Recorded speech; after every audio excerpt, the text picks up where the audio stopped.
Bienvenue dans l'antre d'un vieux nain. Je suis Droctor, le nain du métal, et nous voici réunis pour un nouvel épisode de Réaction à chaud. Trom Gotti.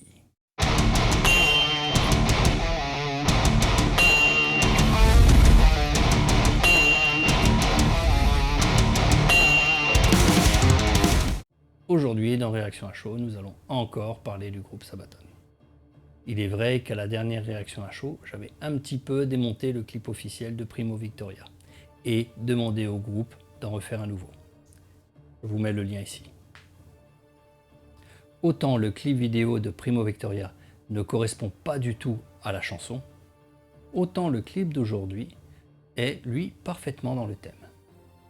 Et même si le clip est encore sponsorisé par World of Tanks, et même si nous allons encore avoir du combat de tank tout au long du clip, et le groupe de Sabaton dans son tank Sabaton, je peux vous garantir que le clip est parfaitement dans le thème, et cela change tout. Voilà mes petits nains. Je pense que vous avez deviné qu'aujourd'hui, nous allons décrypter le clip vidéo de Steel Commander, sorti le 17 septembre 2021. Steel Commander est actuellement un single, avec une invitée de marque, Tina Guo. C'est une violoncelliste sino-américaine. Elle a déjà été invitée par le groupe lors du Wacken 2019 pour jouer Swedish Pagan sur scène. Espérons juste que ce single devienne un jour un album. On y va de suite, et après je vous retrouve pour un long débriefing.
Today, we're the first ones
Bon, maintenant il est temps de battre le fer tant qu'il est chaud.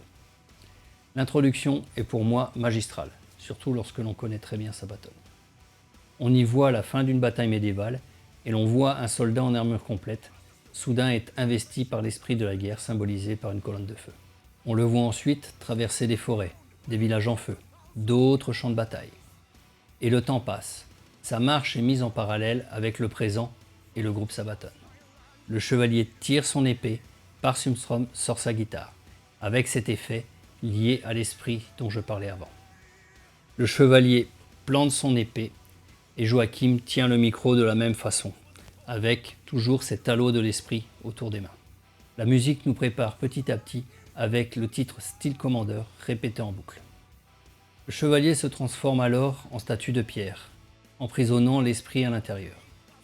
Les saisons passent, les années passent aussi, et la statue prend l'herbe, et la musique est entêtante. Et un obus explose la statue, libérant d'un coup l'esprit de la guerre, qui s'incarne directement dans un tank Mark I de la Première Guerre mondiale. Le tank traverse le champ de bataille, et en même temps, l'intro musicale explose, et le chant commence. Et le Mark I est détruit, et l'esprit de la guerre va s'incarner dans un nouveau tank, un Sherman M4 de la Seconde Guerre mondiale.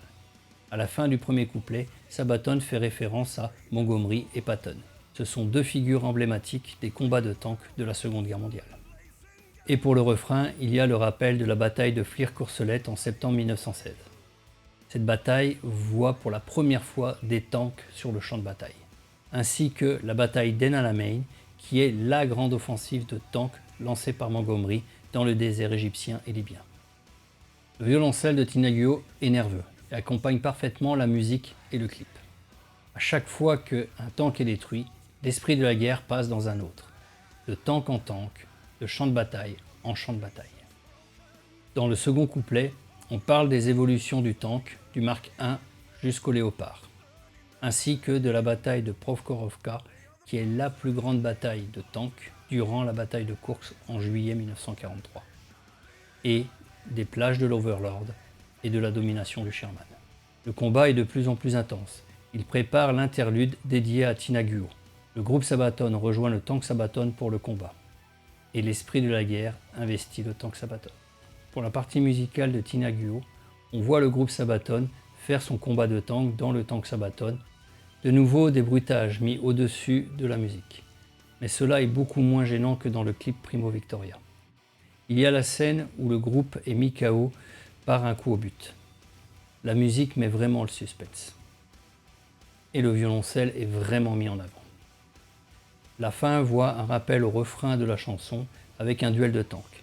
Et la victoire du groupe Sabaton terminée par un Target Destroy. Le clip se termine par beaucoup de merchandising pour le tank Sabaton.